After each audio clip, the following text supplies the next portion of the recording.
Hello, welcome to this channel. I am Dr. Anshu coming back with the Hindu editorial analysis. Here we will discuss about the front page covering about the 18 killed in explosion at a firecracker warehouse. Epic sport terms bulldozing of 6 houses in UP inhuman. Second is about extending to same the no rule of law in opposition. Parties attack a BJP government and leave it alone. Next is a one about a probe Delhi Minister Kapil Mishra role in 2020 riots. Courts tell the police. Fourth, we are covering about editorial. It's India educational transformation, the true picture. Fifth is about India's China's ties across the past into future, and same extended about the exercise. It's exercises of the elephant 75th anniversary ties between India. And seventh is covering about the six districts most affected by left-wing extremism. And eighth will cover about the Trump's reciprocal tariff plan is unproductive, says Netherlands FM. So these we are going to cover today. So let's start the day with the thought of the day. It's that success only comes to those who are hard for it. For success, you just have to work hard, not just thinking of the dream and just without hard work, nothing is achievable. So there is a BRO also quotation that everything is achievable through hard work, and success comes to those definitely. So let's start with the front page about the 18 killed in explosion at a firecracker warehouse. So this incident took place in an industrial area in the Disa town around 9:45 am, and there is 18 persons were killed and 5 were injured after the blast at a firecracker warehouse and collapses the building in Baskhanta district of Gujarat. So this incident, tragic incident, happens in the Banstar district of Gujarat on Tuesday, and there are 18 people were killed. So this is a factory of firecrackers that a warehouse that led to blaze into. So firstly is the main cause of the it's a fire it's a blast for as a firecracker warehouse it was, and it was there's no clue found at how the firecrackers were being manufactured, and Chief Minister Bhupendra Patel expresses the grief about there is a support of financial assistance of 4 lakh people to 4 lakh to the families of deceased and 50,000 to the injured person. So this incident of the death of workers due to the fire, a slab collapse in firecrackers go down. Disa is heartbreaking. So this is a heartfelt condolences with the relatives seized in power, and this was Mr. Patel said on X and prayed that government grants peace and soul for the deceased recovery. It will continue on page 8 also. So there is one more is about the 8 die in the West Bengal explosion. There is 8 people killed among them, and it's broke out at a house in Pratar Pratima block, and there is explosion late on the Monday. Police confirmed the presence of firecracker in warehouse that caught fire. Next is about the apex court of bulldozing of 6 houses in UP inhuman unful. So this bulldozer law basically it's covered the some district like Gujarat, Maharashtra, UP that this type of practice is done, that any fault, any illegal things they claim that this is unlawful and illegal conditions the houses are made, and they just uses the bulldozers to demolish the houses. So there was already a Supreme Court found actions taken by Prayagraj Development Authority to bulldoze it's the bulldozers of the home of 6 private citizens into rubble in Huban, and there is only Oka orders authorities to pay 10 lakh of each house owner at a compensation to fundamental right to shelter.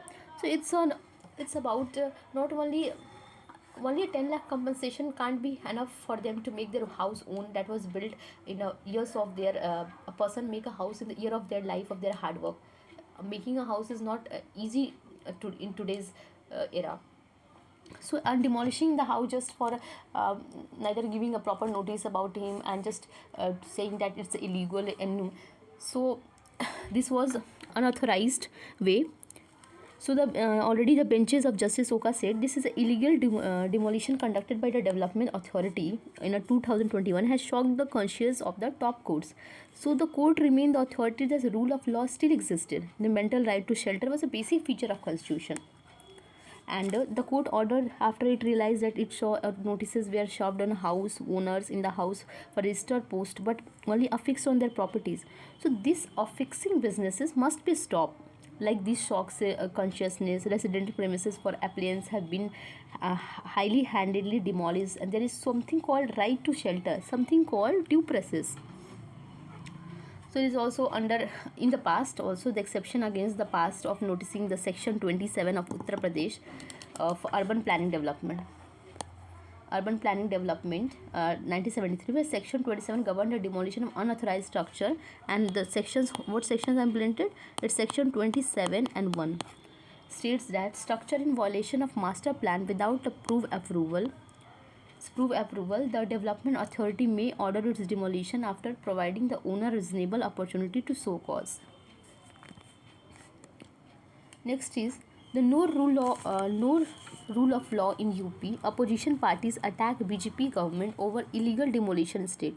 So already the opposition parties of Uttar Pradesh took on a Bharatiya Janata Party.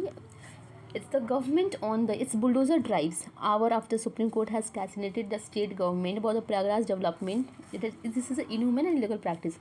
So Chief Minister and Samajwadi Party Akhilesh Yadav ordered a 10 lakh come the court with order 10 lakh to each affected person as a compensation, and attacked the BJP over absence of rule of state. So Congress spoke about a clear pattern of bulldozer actions targeting the certain people and communities that shout to the institution.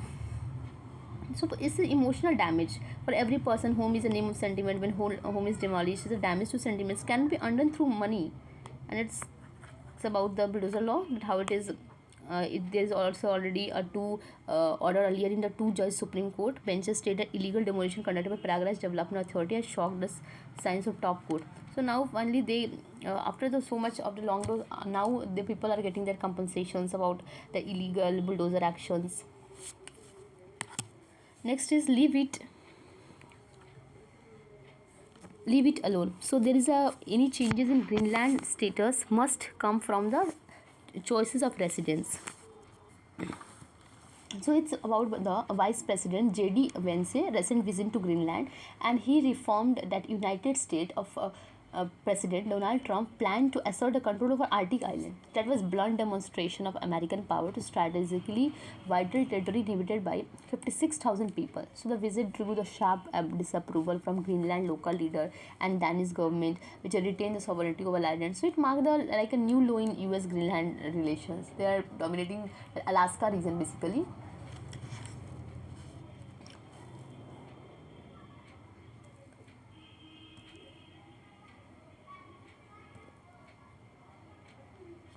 Greenland region, that was you can say it's a north east region site. It's about so the it's the US could far as we have to take control of Greenland. This is not first time that American administration had attempted to acquire island. Already they has a purchase of Alaska from Russia. So now the Russia is in this, Alaska is in this region. So US held an unsuccessful talk with Denmark to buy Greenland. During the Second World War also Nazi Germany occupied Denmark. The US established a military radio station on the island. In 1946, Washington offered Denmark $200 million for Greenland, which it rejected. Denmark region basically consists that Greenland area. I'm just forgot to put the map.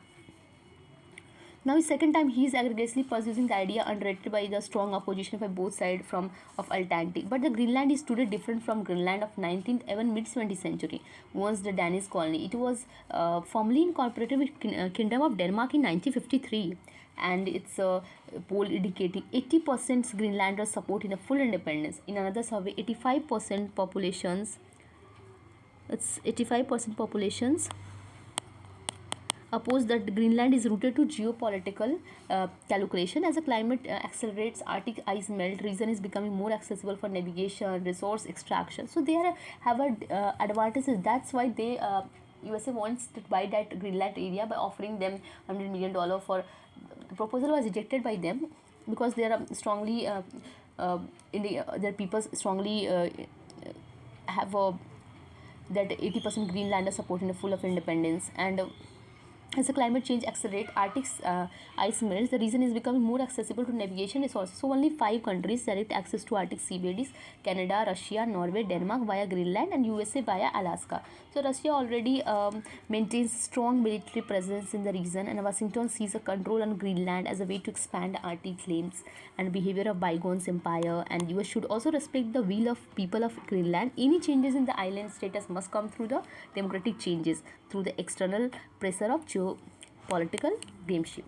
So moving to the next article is about, it's about the probe Delhi minister Kapil Mishra. That was allegedly about the, there was a cases about the deadly communal riots that happened in the northeast Delhi. A city court ordered him to file a FIR and conduct a further investigation. So it's Delhi law justice Kapil Mishra alleged role in violence, and there is a court, the first time any court ordered FIR against Mr. Mishra regarding the role in 2020 riots.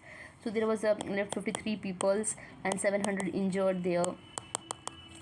And there's a despite allegations, Karalwal Nagar MLA's speech helped to investigate the violence. The police maintained on multiple occasions he did not play any part in alleged conspiracy behind the riots, and already the booked under the stringent law of Unlawful Activism Prevention Act. So the current cases in Mr. Stream from complaint filed December by Yamuna Bihar resident. Case was already filed against him about 6 people, including Mr. Mishra. So one of 5 incidents mentioned by IAS is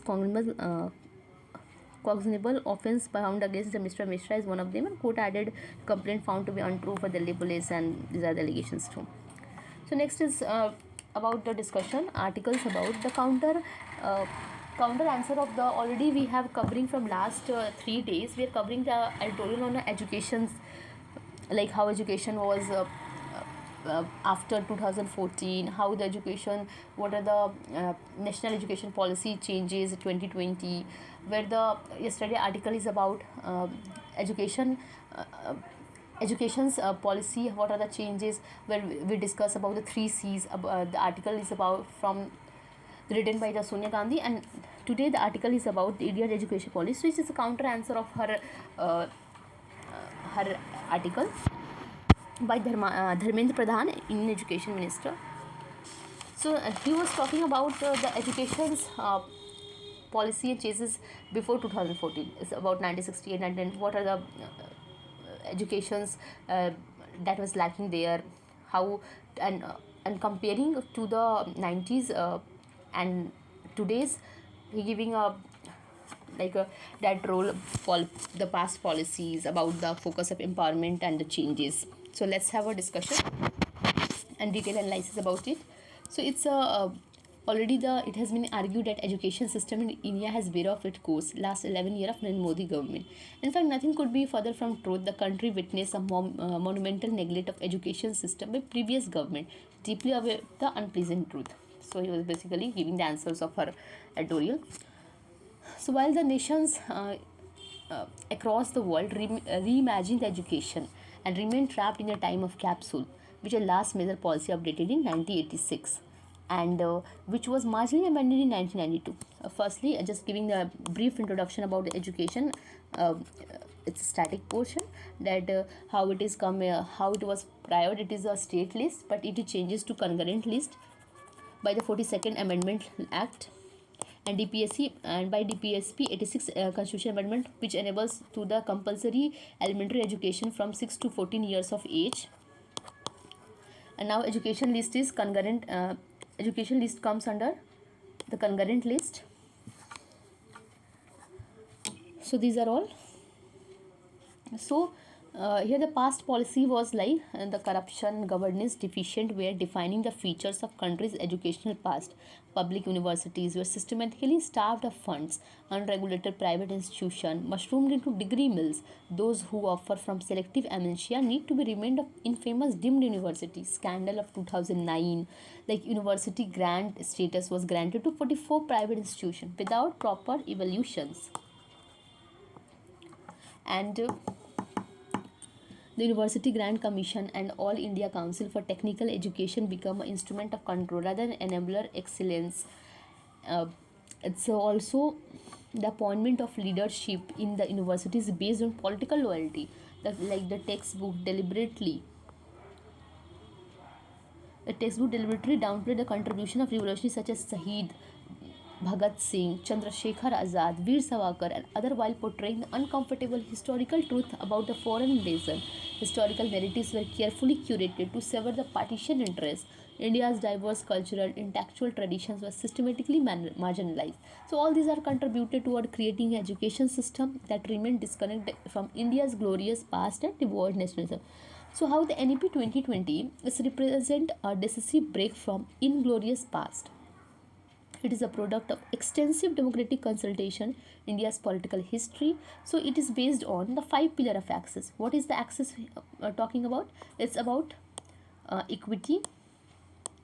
Its axis. Second is equity, quality, and fourth is affordability. I'm just not able to write it properly. It's affordability and accountability also. So NEP 2020 is a policy of people, by the people, for the people, and for the future of people. So comparing to the prior education policy and implementing in the today's, that is basically the Union Minister of Education is telling about that NEP 2020 is a policy of people, for the people, as a democracy works through. So the focus is empowerment and the change. So its prior objective is to correct the structural inequalities inherited to centralized rigid elitist framework. So with these transformative approaches, SC or higher education has increased 50%. That's 50%, as scheduled tribes 25%, OBCs 54% since 2014-15. And there is also a role of women empowerment at the heart of the reforms. Here it is talking about like there is a Muslim minority, all categories of female enrollment takes place. Like the impressive growth is 38.8%. Here the 38.8%, crossing 2.18 crore in 23. So enrollment roses loses by 57.5%. And in board examination, the performance of girl has shown steady improvement. Like in higher education, PhD enrollment among the women has increased by 135%. And today the women in the field of not its on STEM, science, technology, but it's also including the medicine, and constitutes 43%, thus shattering the glass ceiling in domain which were dominated by men. So female teachers now constitute 44 point. These are data basically about the females contributions and in teachings, how it constituted 44.23%. So it increases from 38.6% in 2014. So data represent a fundamental shift of India's academic system. These grains reflect a fundamental shift, increase in 13% of 10,718 2013-14 and 25,043 in 21-2. So government is prioritizing early childhood education, a foundational learning and numeracy of child's overall development, its cognitive growth, future learning. So government schools are being upgraded with modern infrastructure like holistic pedagogy, other support system, concerted efforts, number of out of school, the pupil teacher ratio improved. So he was just giving the positive aspects that how the transformations begin here. And also the 2020 introduced a futuristic element, coding from middle school, 10,000 of Atal Linkering Labs, ATL, and internet connectivity, higher education, sustainable revenue. It's also the Anusandhan National Research Foundation nurturing innovation in collaboration with industry academy. So language primacy is NEP has restored the primacy to all Indian languages, knowledge tradition, like overcame the decades of English first policies, and also which will benefit Bharatiya Pushtak Yojana. So there's a curriculum through which 8,000 Indian knowledge system, over 8,000 higher education institutions adopt IKS, and 15,000 original translated textbook in 22 languages will be published. So government commitment to social central education, reservation teacher cadre, reservation of teaching positions for central education, SC, ST. So these are categories that is given. Viksit Bharat, where focus on building Viksit Bharat, where educations are truly liberates and empowers. So India's education is finally broken free from colonial shadow and ideological gravity. So this is not merely education reform, it is an actual decolonization that India has waited for a long time. So he was concluding like this. So moving to the next is about same that we are discussing the two more articles related to it, that India China ties already have celebrating the 75th anniversary of bilateral ties. How it started from the earlier uh, from the years of diplomatic relations between India and China, that was implemented from the uh, since 1986. It's 75 years, 1950s. So he's a Xu Fion is a Chinese ambassador to India, and he was giving about the relations, about the leader and their guidance. So the four inspirational factor leader and their guidance is about is 75 year. The leader, so the two countries consistently steer the relationship of in 1950, like chairman Mao Zedong and the Prime Minister Jawaharlal Nehru made a historic decision of establish diplomatic ties. India was the first non-socialist country to have a diplomatic relation with China. In 1988, Prime Minister Rajiv Gandhi visited China two-sided to look forward, and in 2013 also, President Xi Jinping and Prime Minister Narendra Modi carried out a hometown diplomacy. And also in last October, a leader met in Kazan and opened a new chapter of relations. Secondly, is that friendly exchanges cooperations from foundational fabrics and China-India relations. Looking back through the history, our two civilization have flourished to twin lotuses,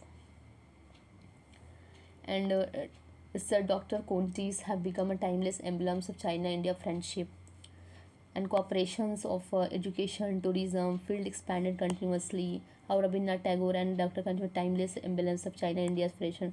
So these are continuing from a very long decades, a very long time, and also the bridging differences through dialogue stands. When the keys China is India, as the Prime Minister said, when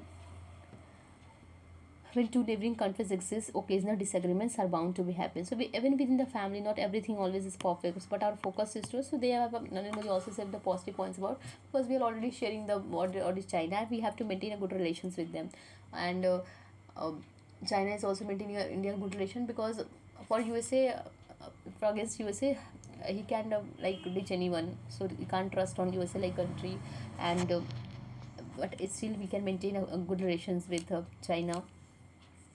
Fourth is also the working for the future for world is important missions relation. President Xi Jinping once said, the China and India speak one voice, the whole world will listen. So if we join the hands, the whole world pay attention. And historically, the economic volumes of two countries have long accounted global. So after establishment of diplomatic relations, China and India jointly advocated the five principles of peaceful coexistence, promoted the unity of Asian African countries. And on the ground also, there are two major developing countries and representative of emerging economies. So China and India's relation become one of the most world most crucial bilateral relations and stable development bilateral. The two foreign ministers have met several times on multilateral occasions. So 23rd special representative, foreign secretary have been successfully reaching many points. The two sides maintain a communication on the issue of mutual concerns, demonstrate the strong motivations to exchanges.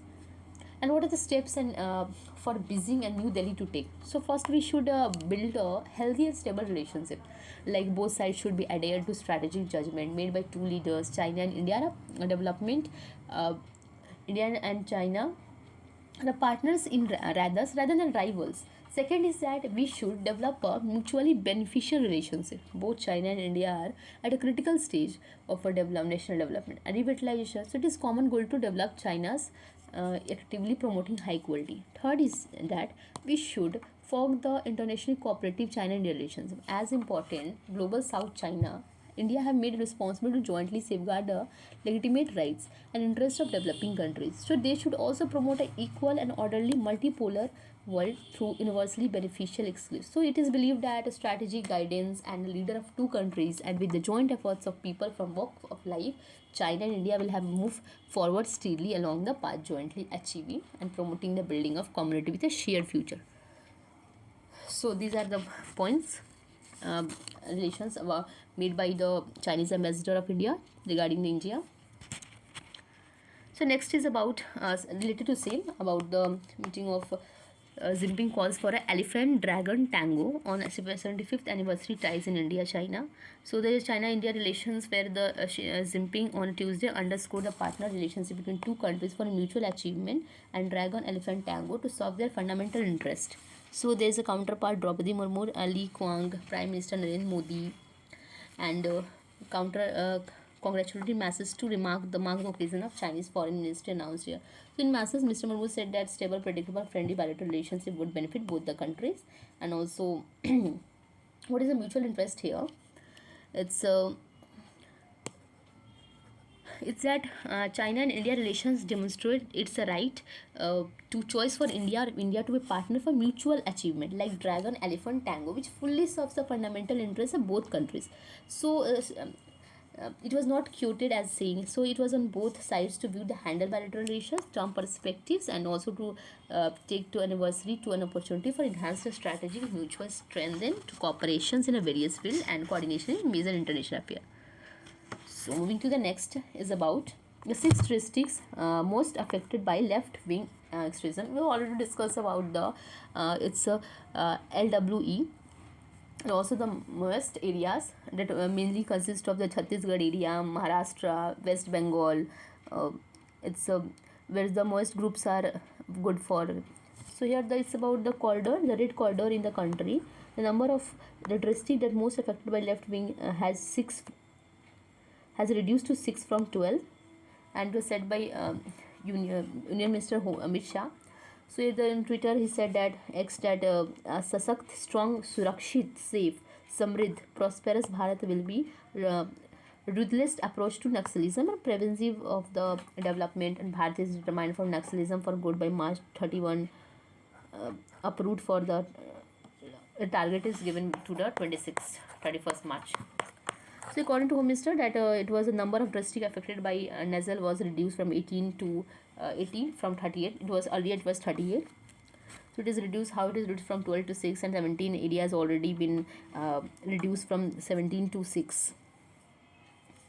What are the areas that are in concern? So most affected areas are Bijapur, Kannur, Narayanpur, Shukma in Chhattisgarh, West Bengal. It consists West Singhbhum in Jharkhand, Gadrochli in Maharashtra, and district is concerned is it's Aluri Sitaram Raju in Andhra Pradesh affected area, Balaghi in Madhya Pradesh, Kalahandi in Kandhamamal, Maghagri in Odisha, Bhadradri in Kothangud in Telangana. Other affected areas are Dantewada, Mola, Ambergarh, Chowki, Chhattisgarh, Latehar, Jharkhand, Mulgu. So the financial assistance is given to the most affected area with 30 crore and 10 crore respectively by the governor, and especially the public infrastructure special projects have been provided also. So next is about the reciprocal tariff plan unproductive. So Netherlands is the Netherlands Foreign Minister Casper Veldkamp warned that European response to the tariff would be unitary, proportional, and robust, calling for India to compare the notes. So speaking during the 2-day visit to India, Mr. Veldkamp, he had also visited here.